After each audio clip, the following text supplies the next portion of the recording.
Hey, everybody. Welcome back to the Steelers chat. And most importantly, happy holidays. I have Zachary Smith back with us from around the 412. Happy holidays, Zach. How you feeling? Happy holidays to you and to everybody watching or listening. Appreciate you having me back on. I feel like there's a lot of mixed emotions right now, not just this time of year in general. There's a lot of mixed emotions, but especially Steelers getting ready to honor Franco Harris. And he was supposed to be there to, receive his flowers, something that, we always preach, give people their flowers while they're still around. The Yeah. Steelers totally planned on doing so. And in a crazy turn of events, he passes away before Yeah. that day comes. So, a lot of mixed emotions this weekend as we head towards the celebration of the Immaculate Reception. Yeah. I definitely want to start off with honoring Franco because he has been a staple in the Steelers community. I Mhm. mean, numerous events I've seen and met him at.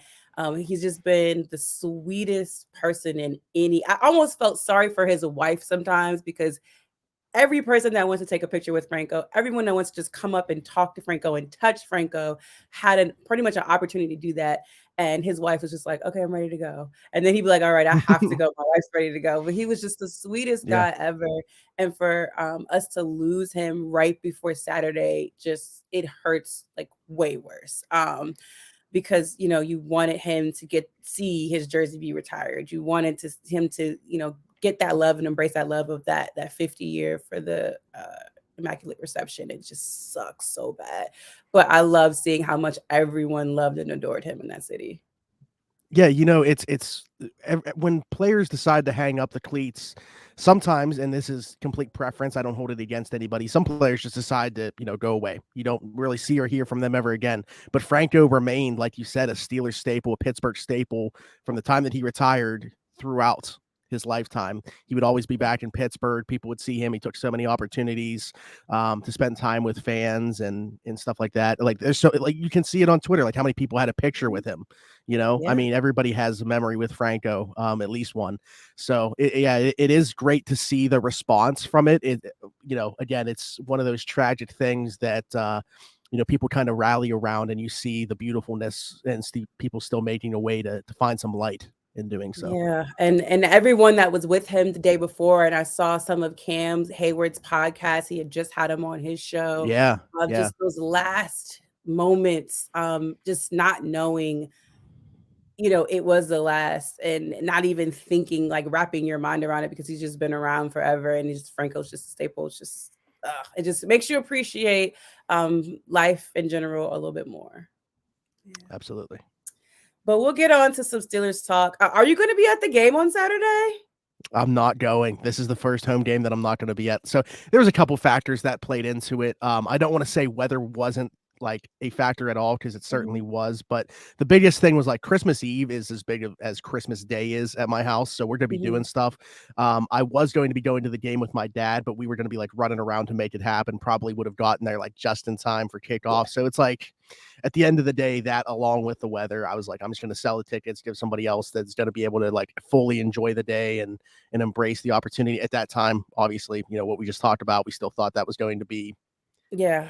the Yes. celebration that it was going to be. And it's still going to be obviously a great time, but again, coming with some more mixed emotions than we thought. But yeah, I am. This is the first home game I'm not going to be at in 3 years. So Yeah, so I actually was planning to leave tonight. My flight got canceled, so I was still gonna make the effort to go.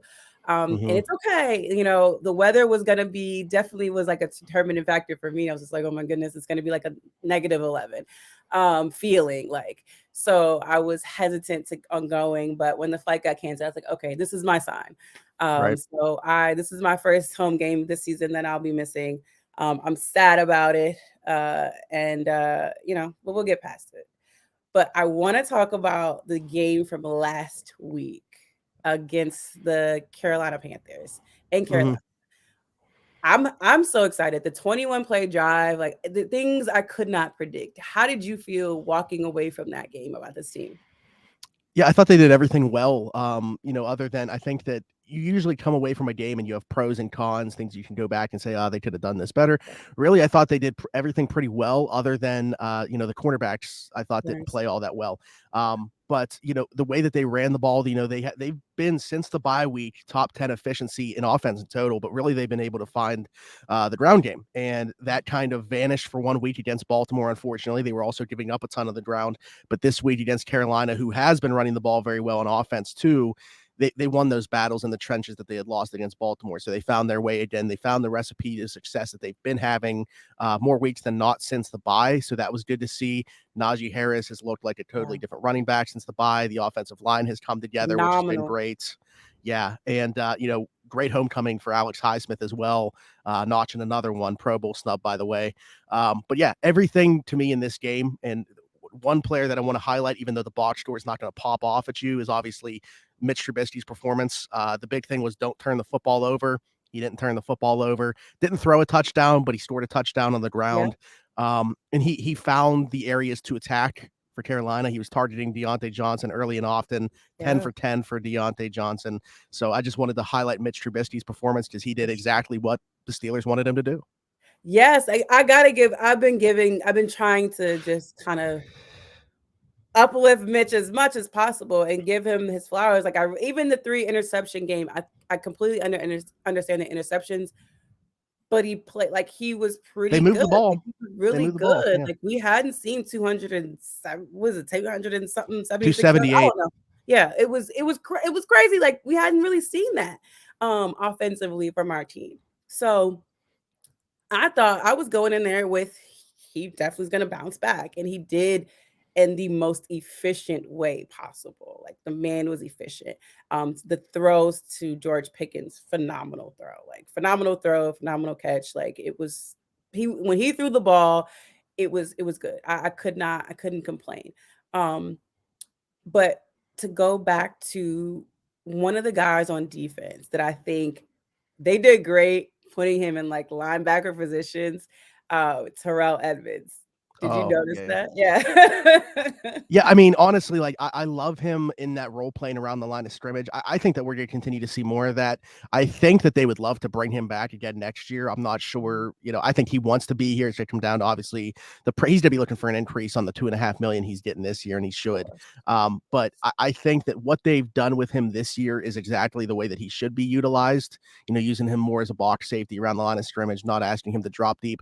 But you can really only do that if you have a DeMonte KZ to go along with Minkah Fitzpatrick. Yeah. And that's why, it was so important to get KZ back. It's unfortunate that he missed the time that he did. But you've seen a completely different secondary and utilization of Terrell Edmunds since KZ got back. So, Yeah, yeah. and I know that Edmonds is on the injury report this week. I am hoping with a Yeah. hamstring injury. I'm hoping that, maybe it's not that severe and he can play through it and they're just resting him. But if you just look at him, just seeing him come through the line like that and get his hands on or around the quarterback, to me was just so fun to see, so fun to watch. And I I don't know want to that see more of it. I don't know too many times I've seen a safety successfully bull rush a left tackle like that, especially like Ike Ekwonu is a pretty, like, he's a rookie, but he's a pretty good left tackle. He's having a pretty nice season, and Edmonds just completely dominated him right off the line of scrimmage. So, Shout out to yeah, TE. It yeah. was so beautiful to see. So beautiful. But back to the secondary, DeMonte Casey, yes, definitely helping out where he can. And I'd still love the way Cam Sutton is playing. And I know they have just some weaknesses there. What would you like to see this team kind of do in the offseason with the secondary? Yeah, it's tough. I mean, corner has to be relatively high on top of their board. It could be the highest depending on just the way that their draft pick lines up with the value on the board. I know a lot of people are mocking them. Joey Porter Jr., probably the most popular Yeah. mock to them at this point. I think it does have to be up there, where I have a little bit of weariness towards doing that. I think you still got to look at the offensive line as well. I know that they're playing well, and I think that that's why I give my biggest cap tip of the season to Pat Meyer, the offensive line coach, for Yeah. what he's getting out of those guys. Because I still think that there's a little bit of a lack of talent, especially when you look at the tackle position. But yeah, for me, I mean, corner going into the offseason, whether that's in free agency or the draft, and I tend to lean free agency for corner just because I think it's easier to get a guy that you can plug and play as a starter there than on the offensive line, especially when you see like we literally just today, the time of recording this, we've seen two tackles that were set to be free agents. Elton Jenkins and Jack Conklin both re-signed with their teams, get contract extensions. It's just nobody's letting offensive line help Nope. hit the free agent market. Nope. Corners, you can bring in guys like we've seen even the Steelers. I know we're talking about upgrading the corner position, but like Levi Wallace, they brought him in last year. He's been at least serviceable. Yeah, Like he you can had some find starting interceptions. corners. Yeah, you Yeah. can find starting corners on the market a lot easier than offensive line. Line linemen are just like a dime a dozen right now. I mean, ladies and gentlemen, you can breed your young son to be a lineman. There is definitely vacancies available. Mhm, But with that, I do want to give credit to the offensive line because it has been instrumental to the run game and the mhm. weapon that we have been using to beat teams. It hasn't been a whole lot of touchdowns. It hasn't been a lot of end zone ness. But I will say, watching us go for two possessions and score 14 points in those two possessions, I was Yeah. happy. I was like, "Oh my gosh, if somehow we end up losing this game, like I'm just happy with every little benchmark that we haven't done that we completed in that first half of that game." I mean, no punts out of the two possessions, the amount of time we held onto the ball, the amount of, time we kept the ball out of Sam Darnold's hand. I was just so happy with overall a really great game for the team. Like I Yeah, just I was mean, anytime that you don't see, Presley Harvin have to come onto the field for the first few drives, you're doing way better than what I yeah, think that we had been seeing and what we anticipated we could see. Um, but yeah, I mean, to put together those drives again, it's exactly. I think this is the way that they've played since the bye, is the way that the Steelers envisioned the season would go if everything clicked. Like their ideal situation was we're going to play really good defense and we're going to run the football and we're going to hold on to the football and keep other teams' offenses on the sidelines. And that's, kind of has to be their recipe to success based yeah. off, the offensive scheme that they have. Still, so many young guys, and you're really not paying anybody on the offensive side of the football, not named Deontay Johnson at this point. And, having the highest paid defense, like this has to kind of be their recipe to success. So since the bye week, they've been executing it more weeks than not. Yeah, and the Pro Bowl announcements came out this week. Minka Oh boy. Fitzpatrick and TJ Watt are starters for this Pro Bowl, the last Pro Bowl they're calling it. And so Alex Highsmith was probably one of the biggest snubs Hmm. from the starters list. Is there anyone else you can think of? My other one is Cam Hayward. But anybody else for Yeah, you? I mean, Cam could be there every single year, and I don't think too many people would argue it. I think it would have been, I don't want to say like it's egregious because I get it, but like TJ Watt being there over Alex Highsmith, like even as a Steelers fan, and I understand like he's one of the faces of the league, he's one of the stars of the league. It's a popularity contest. That's why he's going to be there. Who even knows if he will, especially because of like everything that he's gone through injury wise this year. He might just not want to play any more football or do any more football activities once the season wraps up. But the one that I would consider that hasn't been mentioned a whole lot is honestly James Daniels. I just mentioned the way that the Mhm, offensive line has kind of mhm. come together, and if Yeah. I'm looking at the offensive line as a whole, he's probably the anchor of that, and the reason that we've seen a little bit of a resurgence this year. Him and So Mason. I have to give Mason some credit too. yeah, yeah, and the thing with Mason too is again, he's kind of been like I don't want to call him like a journeyman at this point yet because it was only two teams he was with Yeah. prior to us, but people weren't viewing him as like a starting type player. He was kind of like considered an interior swingman, and actually people were saying he was better suited to play guard. But I think what he's done here, he's created a repertoire with multiple quarterbacks at this point, Mhm. and also playing through a foot injury that I don't know the severity of, but at least I've been told he's going to need surgery on that in the offseason. So he's still playing through it. So, shout out to him for the way that he's played too, coming from, a situation that wasn't that great and turning himself into a legit starter in this league. Yeah.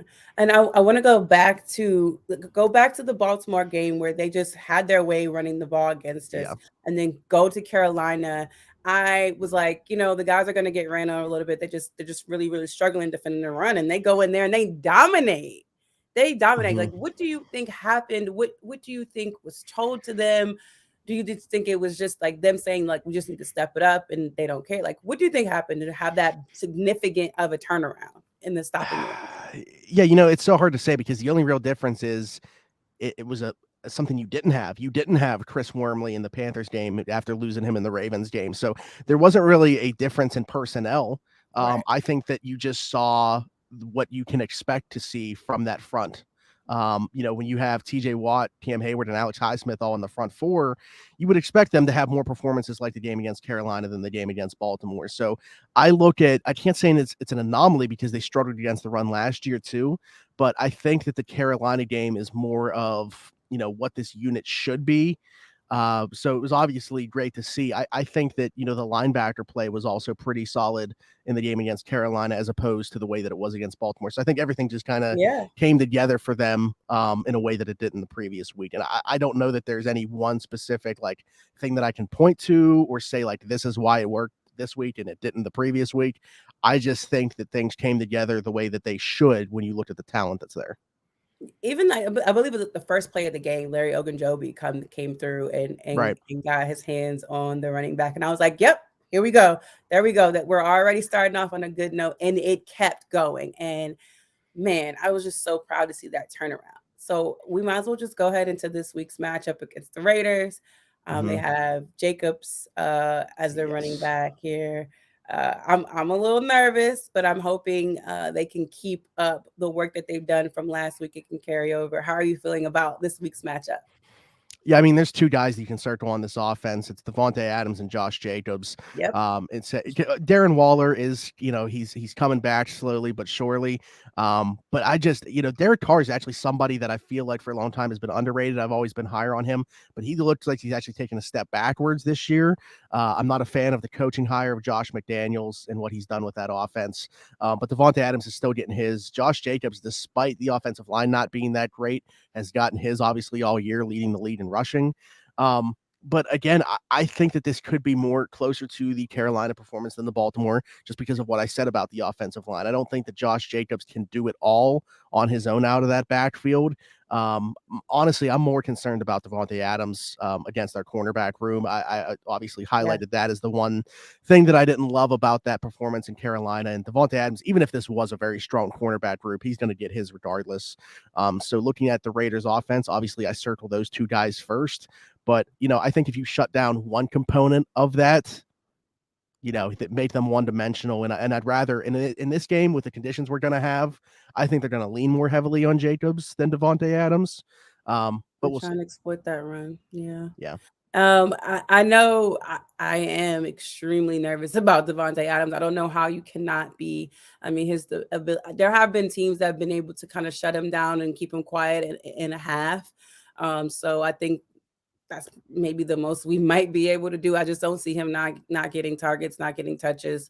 And that makes me nervous. I don't know who they put on him, but yeah, that's gonna be Well, yeah, interesting. the I know thing that's me. tough with him is he has the inside outside versatility. So like you No. could see him line up in the slot. Like a lot of guys, they don't even let their top receiver get those slot snaps to exploit those mismatches because when you have a guy that can separate so easily on the outside, you're not even going to bother, putting them inside.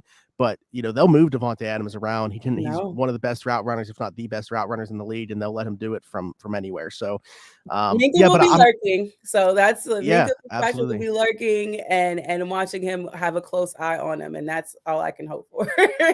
And again, they have weather on their side in this one too to hopefully limit, their passing attack, but that's obviously But also Adam's going to from be Green Bay, he came from Green Bay. This is nothing, you know. yeah, he might be You laughing gotta at the be worried fact that about we're Carr and, talking and about and this. those guys. They're not used to the weather, but Yeah. Devontae is built for this. He's been he's been prepped pretty well for this weather. So I'm super nervous about it. But if you had a prediction for Saturday's game against the Mm. Raiders, what you got? Yeah, I mean, I still think that weather's gonna come into play here. I mean, it has to. I'm curious as to like, field goals. Yeah, Like, the wind. how The are wind teams is gonna going be? to be a major factor. Because like my first thought would be I think teams could move the ball, but are they going to be able to get in the end zone? But then again, you might see both teams thinking a lot of the time it's four down territory, anything like 3 yards and shorter, just because they don't trust their ability to kick the ball in those conditions. Not necessarily that, Mhm. these are probably two of the better field goal kickers in the league, but with the conditions, that doesn't really matter. Um, I think it's going to be on the lower scoring end. I do expect weather to be a factor. So I am going to say like something weird is going to pop in my mind here. I'm going to say 16-10 Steelers. 16-10. Oh man, Mhm. Steelers. I don't think that Okay. we're going to be sitting there after the game like, "Oh man, that was a ton of fun to watch." I think both offenses are going to struggle to move the ball in these conditions. So, Okay. I think it's gonna be a great game of runs. I think the running backs are going to have a good time, and especially honoring Franco Harris. So I that's what can I see a say, yeah. lot of nice, crazy runs happening for Pittsburgh. I can see Najee Harris just going off, fighting hard, giving you a stiff arm or so. So I'm excited about it. I don't have a score prediction yet. I'll save it for the game prediction, but it's a little bit more points than you, I think. But I think the running game is going to be phenomenal, and Matt Canada better not stop running that ball.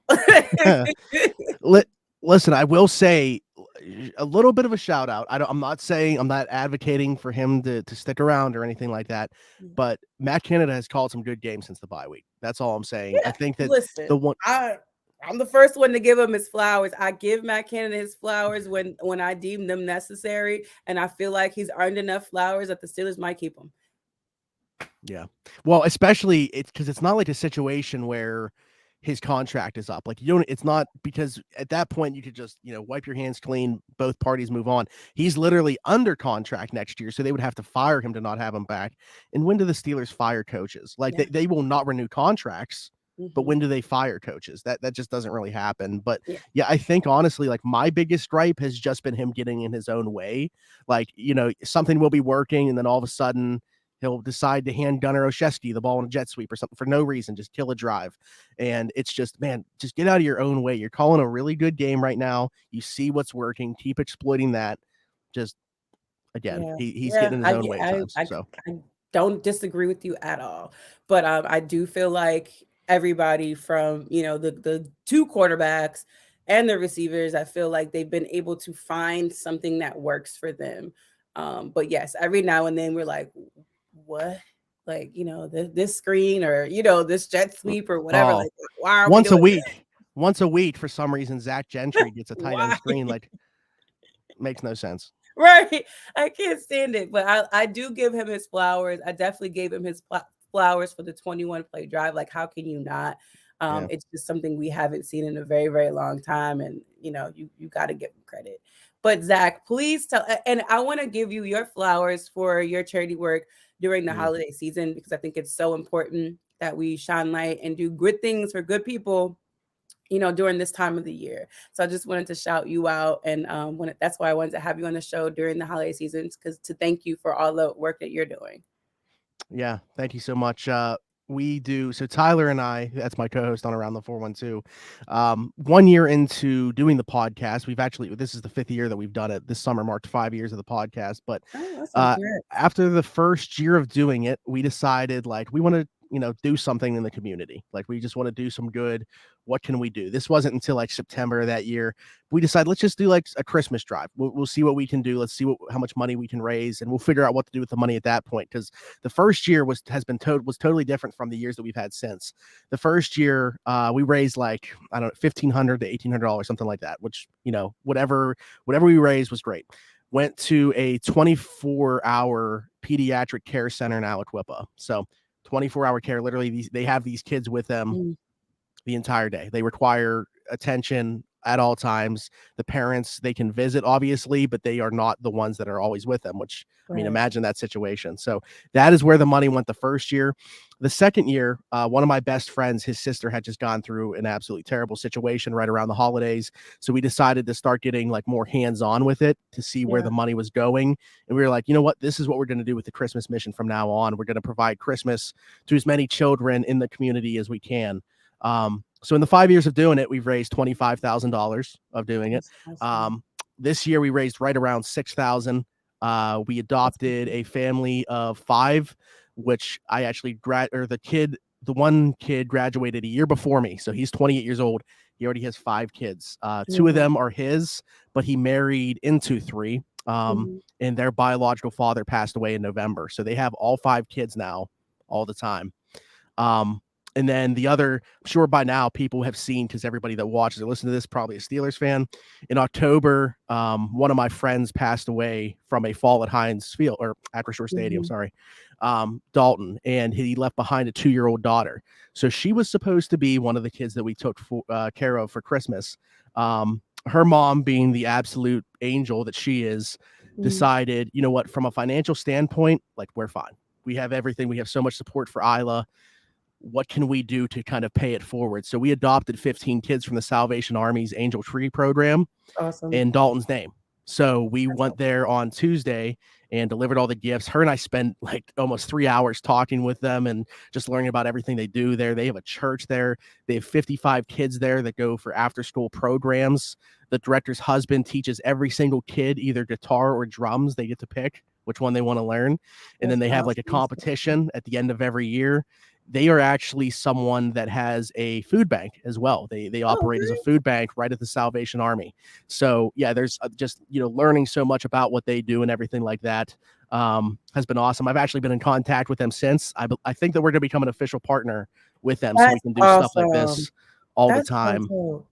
That is So great. I'm yeah, I'm so happy to hear that. And please reach out to me if there's anything I can do to help at all. Please, ever.